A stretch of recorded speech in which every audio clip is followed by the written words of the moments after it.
Whatever happened to the Great British Christmas card? Is it really a dying tradition, or is it the Great British custom that stubbornly refuses to fade away? Close your eyes for a second and picture this. It's a cold December evening, the tree's already up, the fairy lights are twinkling away, and the fire chases away the winter chill. On the coffee table in front of you is the legendary Christmas card list. Next to it, a glass of sherry or a wee whiskey, a box of cards, maybe even the good fountain pen that only comes out for special occasions such as this. You sit down and start the annual ritual of writing the Christmas cards. Hours later, there's a little pile of envelopes, all neatly addressed in your best handwriting, stacked ready for the postbox. And then comes the payoff. Over the next couple of weeks, the doormat becomes a daily advent calendar of its own. That little thunk of post hitting the floor. The joy of spotting familiar handwriting on an envelope. Soon the mantelpiece is lined with a forest of Christmas cards, robins, snowmen, nativity scenes, cartoon Santas, all propped up like tiny paper visitors, silently saying someone thought of you. Now, if you listen to the doommongers, that cosy little scene is supposed to be on its last legs. We're told no one sends Christmas cards anymore. Quick question, be honest, how many cards are on your list this year? 10? 20? Now, have you remembered the last posting dates? You don't want to be running to that red post box at the last minute. Stamps cost a small fortune. More on that later. Some say we've all moved to WhatsApp messages, Facebook posts, emails or text messages, and yet the cards keep coming. Every December, Royal Mail sorting offices are working flat out. Supermarkets stack whole aisles with boxes and packs and charity multi-packs. Websites invite us to upload our favourite family photo and turn it into a personalised card. And most of us still find ourselves, at some point, sitting down with a pen and a pile of envelopes, saying, right, I better get these done. Let's wind the clock back and find out where this whole thing started. History and traditions. Long before Moonpig and glittery supermarket multi-packs, the idea of sending a Christmas greeting by post was actually quite radical. We have to go way back to the early 1600s to find what could reasonably be called the first Christmas card. Someone sent one to King James I of England and the 6th of Scotland, or just Jimmy Stewart to his friends, but the real spark came in Victorian London in the 1840s. Sir Henry Cole was a civil servant helping modernise the postal system. Suddenly, it became affordable to post letters across the country. Unfortunately for Henry, this also created a very modern problem. Henry was a sociable chap, and every Christmas, all his friends very kindly sent him letters and seasonal greetings, which left him with a terrible social dilemma. There simply weren't enough hours in the day to write back to all of them individually, so, like any good overworked Brit, he essentially invented a shortcut. In 1843, he commissioned an artist friend, John Calcott Horsley, to design something he could send out instead of handwritten letters. A single printed card with a festive picture in the middle, a polite, a Merry Christmas and a Happy New Year to you on it, and a space to sign his name. Cole had 1,000 of these cards printed, and because he was also a businessman, he later sold the spares to the public. The very first commercial Christmas card. The design would look a bit odd to us today, a Victorian family raising a glass in the centre, with scenes of charity to the poor at the sides, but people loved the concept. The Christmas card was born. From there, the tradition took off. Victorians absolutely embraced the idea. Some of their cards look wonderfully familiar. Snow scenes, robins, holly. Others were a bit strange. Early British card designs rarely showed winter or religious themes. By the late 19th and early 20th century, the Christmas card had become a fixture of British life. Fast forward into the mid-20th century, the 1950s, 60s, 70s, and we hit what many of us think of as the golden age of Christmas cards. See if you can guess when Royal Mail issued the first Christmas postage stamps. It might be later or earlier than you think. I'll tell you later in the video. The designs evolved with the times. Mid-century cards often featured sleek, modern illustrations, stylised trees, starbursts, jazzy typography. By the 70s and 80s we had cartoon Santas, bad jokes, glitter everywhere, and those ubiquitous snow-covered cottages. But it wasn't just about the artwork, it was the ritual. Families would sit down with the Christmas card list, often the same list year after year, with names added and crossed off like an emotional family tree. The kids would be roped into licking stamps before these newfangled self-adhesive stamps came along and stole their only job. And then there was the display. If you grew up in Britain, there's a good chance you remember them. Cards strung across the room on bits of string, wedged carefully along the mantelpiece, balanced on every windowsill. The more cards you had on display, the higher your social clout. You wanted to beat the Joneses, not just keep up with them. Right at the top of this festive food chain sat the royal family. The royals have been sending out official Christmas cards since the Victorian era. In more recent history, the Queen and Prince Philip reportedly sent hundreds upon hundreds every year to family, friends, staff, politicians and Commonwealth leaders. If you've ever seen those royal cards, they're a kind of annual snapshot of the monarchy. Today, King Charles and Queen Camilla and the Prince and Princess of Wales still release their Christmas card photos to the press every year. It's a ritual the newspapers and public love, a reassuring marker that Christmas has officially begun. Yes, the great and the good love an official Christmas card, and so did the Blairs.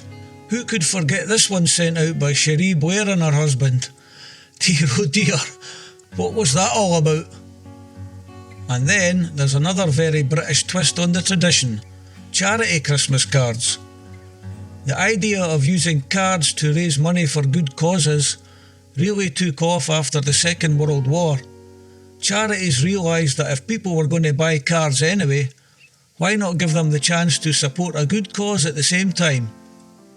So by the time we get to the closing decades of the 20th century, the Christmas card isn't just a bit of paper, it's a social obligation, it's a family ritual, it's a fundraiser.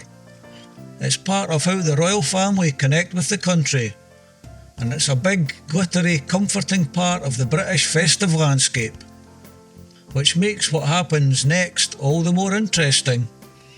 The tradition that refuses to die. Because starting in the late 1990s and into the 2000s, the Christmas card faces something it's never really had to deal with before: competition. First, the cost of posting them starts creeping up.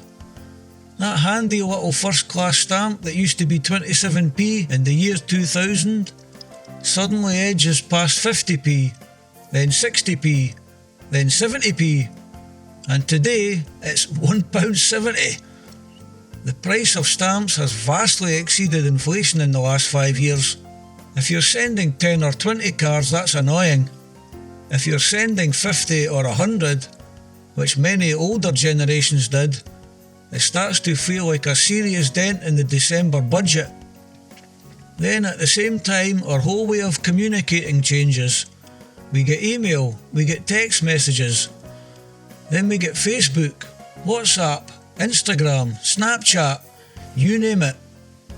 Why sit down with a pen and a pile of cards, some people argue, when you can do it all online? So the reports start appearing in the papers year after year. Is this the end of the Christmas card? Brits ditch cards for social media. Postage prices kill off festive tradition. And yet, every December, the shops fill up with cards. Yes, there have been dips and wobbles, especially when the cost of living crisis bites and when people feel guilty about waste and plastic and glitter. But when you look at the big picture, something surprising emerges. We're not really abandoning the Christmas card, it's just evolving. Rather than sending a card to absolutely everyone in the address book, many of us are trimming our lists right down. We're keeping the people who really matter, close family, old friends, neighbours we genuinely like, and letting everyone else migrate to the Christmas text message or the social media post. Some retailers say card sales are down on last year, but they're still everywhere, and despite everything, 1 billion cards are sold in the UK every year. Oh, before I forget, the first British Christmas stamps were issued in 1966. And thanks to online services, there's a whole new twist: personalised cards. Suddenly you can upload your own family photo, the kids in matching jumpers, the dog in a Santa hat, a favourite snap from holiday, and have it turned into a glossy, personalised Christmas card. You can change the text on the front, add in jokes, choose your own fonts. On the surface, that feels like a modern replacement for the old tradition. But look closely at what's actually happening. It's still a card, it still gets printed, it still arrives through the post or is hand delivered. The technology has changed, the journey from sender to recipient has changed, but the moment when the card is opened, that little flicker of recognition at the handwriting on the front, the smile at the photo or the joke inside, that's exactly the same as it was 50 years ago. And for all the talk of e-cards and fancy digital Christmas messages, when people are asked what they prefer, most still say a proper physical card you can hold. Surveys in the last few years have consistently found that the majority of people in Britain would rather receive a real Christmas card than a digital greeting. Most of us still display the cards we get on mantelpieces, stuck on doors and cupboards. In fact, one of the interesting little shifts in recent years is that more and more cards are being hand-delivered. Instead of sending everything via the Royal Mail, people are walking around to friends and neighbours' houses with a little bundle of envelopes, dropping them off when they're out for a walk. It's cheaper than posting, obviously, but it also adds something. That tiny extra chance of bumping into someone, of having a quick chat on the doorstep and saying, "Merry Christmas, I can't believe it's dark so early."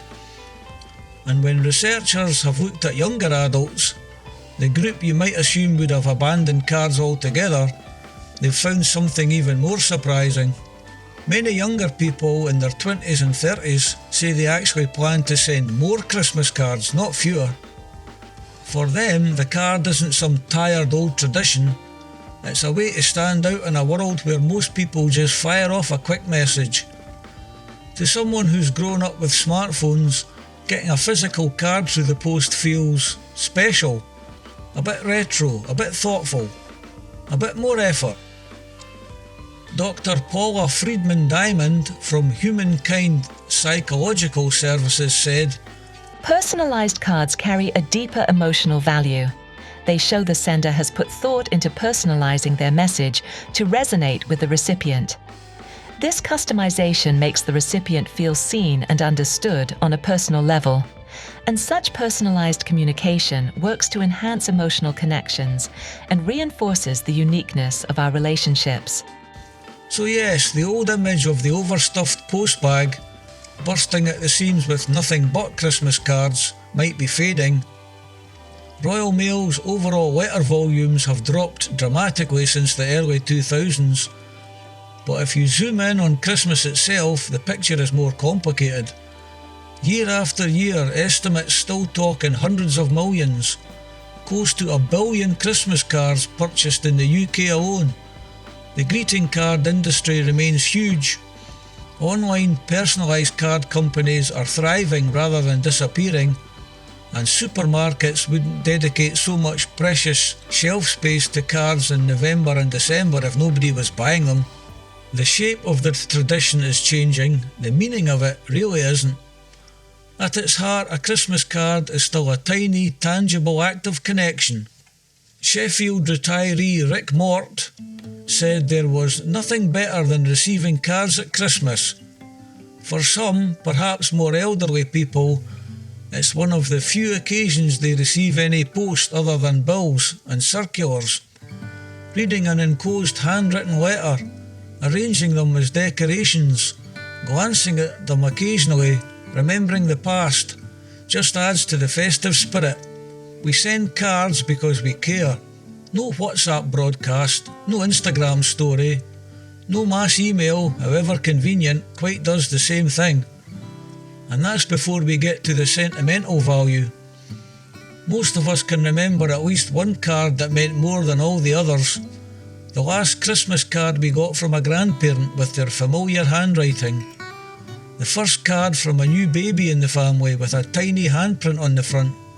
The card that arrived out of the blue from someone we thought had forgotten us. Those cards often get kept long after the others have been recycled, tucked into drawers, used as bookmarks, slipped into photo albums. Every so often they fall out when you're looking for something else, and suddenly you're transported back to a Christmas from years ago. It's very hard to imagine anyone stumbling across an old email or a social media post in quite the same way and feeling that same little stab of nostalgia. Letters and cards have been found to boost positive emotions in both the receiver and sender, says Professor Stephen Gallagher at the University of Limerick. So, whatever the headlines might say, the Great British Christmas card is not quite ready to shuffle off the stage. It's slimmed down, it's gone a bit digital around the edges, it's had to survive soaring postal prices and the temptation of quick easy alternatives, but in living rooms up and down the country the ritual continues. The list comes out, the pen is uncapped, the sherry, or perhaps these days a mulled wine in a novelty mug is poured, and somewhere someone is carefully writing, "To you and yours, wishing you a very Merry Christmas." Because for all our modern gadgets and clever apps, at the end of the day we're still the same nostalgic creatures we've always been. We like something we can hold. We like seeing our own name written by someone who cares. We like the way a row of cards make the room feel just that little bit warmer. And where do you display yours? Mantelpiece? String across the living room? Or straight on the fridge with blue tack? And that, more than anything, is why the great British tradition of the Christmas card stubbornly, proudly refuses to die out.